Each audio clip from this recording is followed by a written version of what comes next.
अगर ये राम होते तो तुम्हें ये पता होना चाहिए,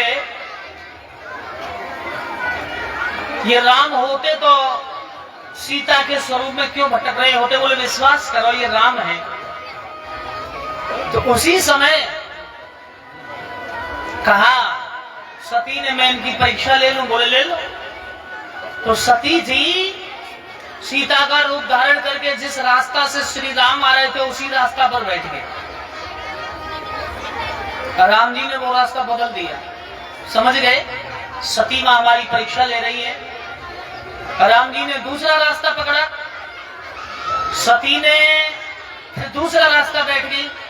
पर राम ने वो रास्ता भी छोड़ दिया, तीसरे रास्ता पर बैठी। तो राम ने कहा 3 बार हमने तुम्हें माफ कर दिया, अब हमारी मजबूरी है, हमें आगे आना होगा।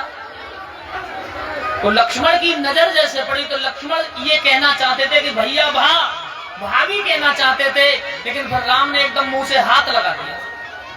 बोले आप ये सोच रहे हैं ये भाभी नहीं, ये माता सती, मां जगदम्बा है।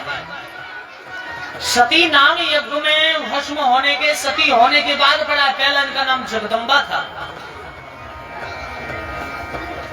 और भगवान श्री राम और लक्ष्मण आगे पहुंचे और कहा मातेश्वरी प्रणाम। अब नीचे को नजर झुकी महाराज, तो कहा मैया सर ऊपर करो। तो जैसे सर ऊपर किया तो सामने तीनों नजर आ रहे हैं, राम लक्ष्मण सीता। इधर देखा तो इधर राम लक्ष्मण सीता, इधर भी राम लक्ष्मण सीता, पीछे यानी चारों तरफ राम लक्ष्मण सीता ही नजर आ रहे हैं। मैया तुमको दुख हुआ? श्री राम ने पूछा। बोली कोई नहीं। भगवान भोले बाबा के पास पहुंची। भगवान भोले बाबा ने कहा तुमने ली परीक्षा राम की?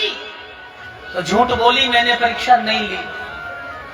तो भोले बाबा बोले 4 बार गलती तुम करके आई श्री राम के पास, और 5वीं गलती हमसे झूठ बोली, परीक्षा नहीं ली, और 6ठी गलती है तुमने सीता का रूप धारण किया।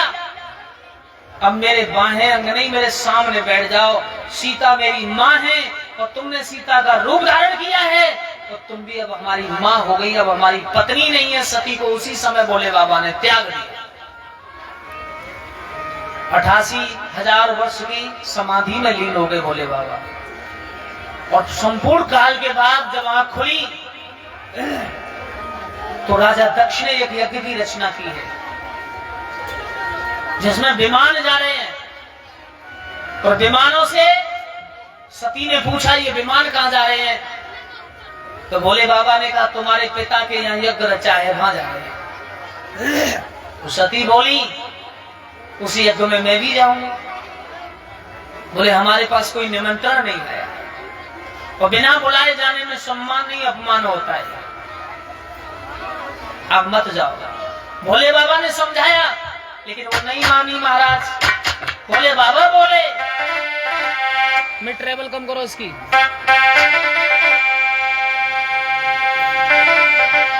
और कम करो, हारमोनियम बंद कर दो। जवाब दिया मेरी प्यारी सती पीहर जइयो मती मान जाना, बाजा के लगे ना ठिकाना।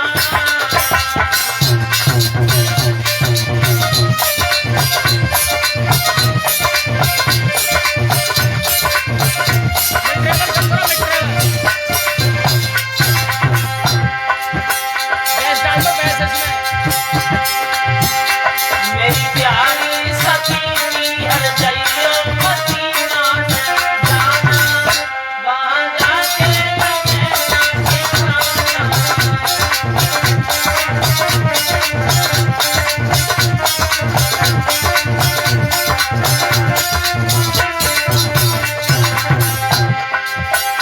और कहा ये तो बाबुल तेरे में रचाई,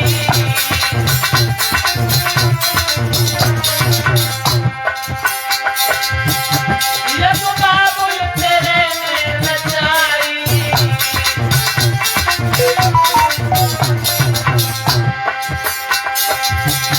और पापी हमें न भिजवाई।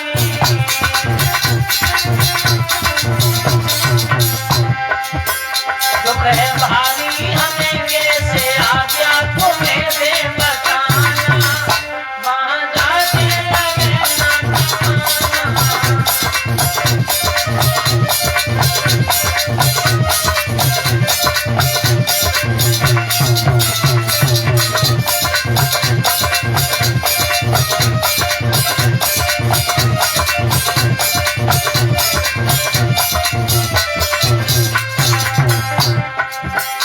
बिन बुलाई रमन तुम जाओगी।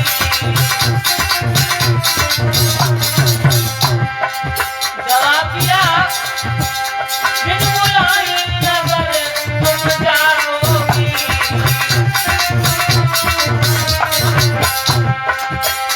और खाकर में कुछ भी न लाओगी।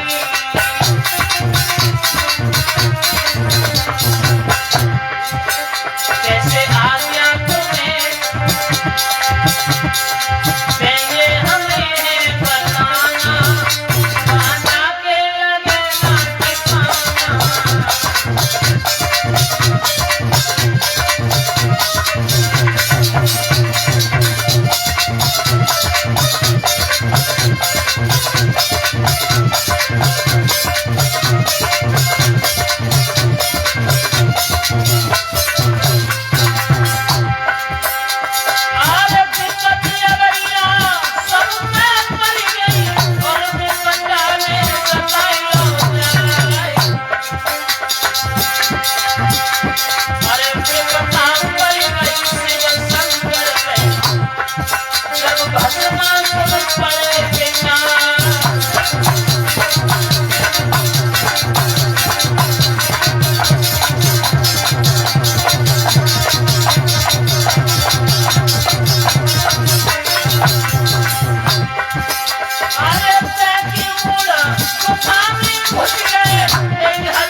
बाबा ने मना किया, सती नहीं मानी।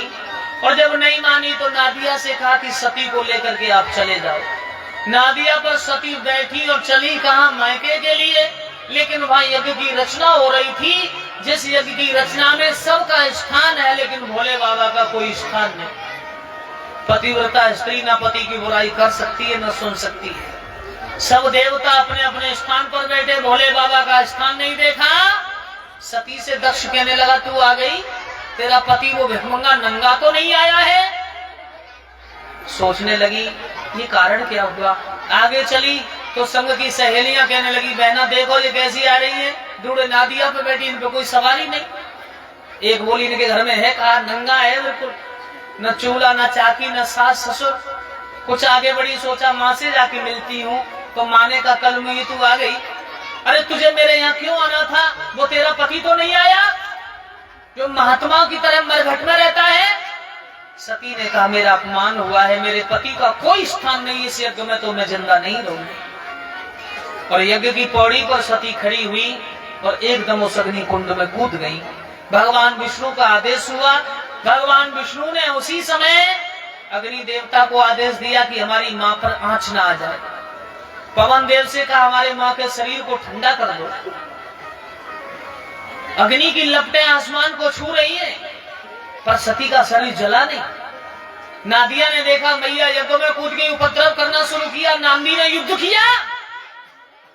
लेकिन नादिया की पेश नहीं गई। भोले बाबा के पास जाके नादिया चिल्लाने लगा, बाबा गजब हो गया, क्या हुआ।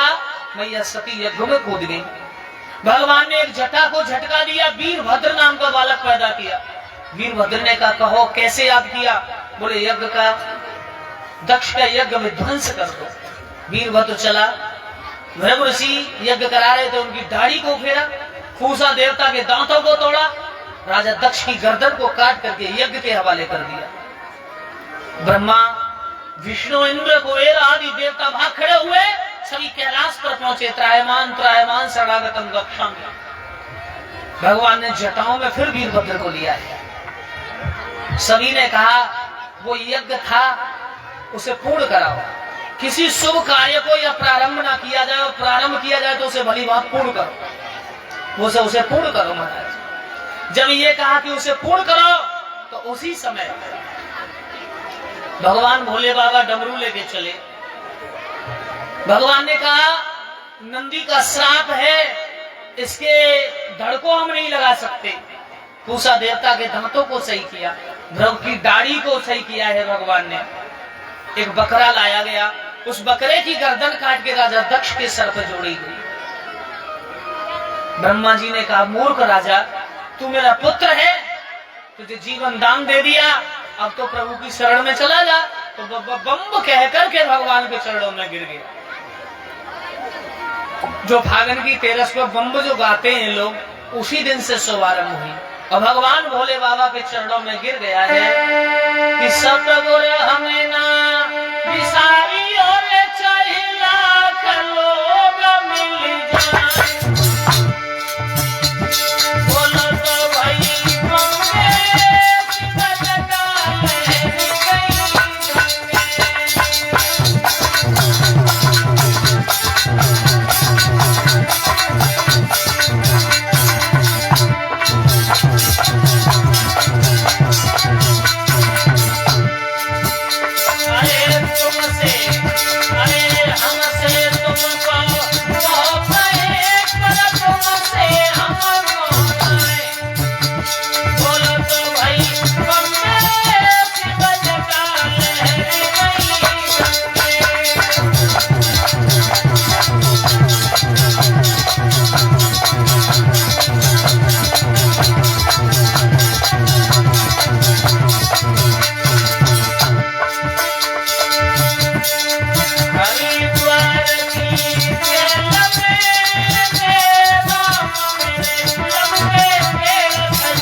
उसी दिन से बम्ब बोल करके भगवान की स्तुति की जाने लगी। दूर कर देना, मैं क्यों चिपटाता जा।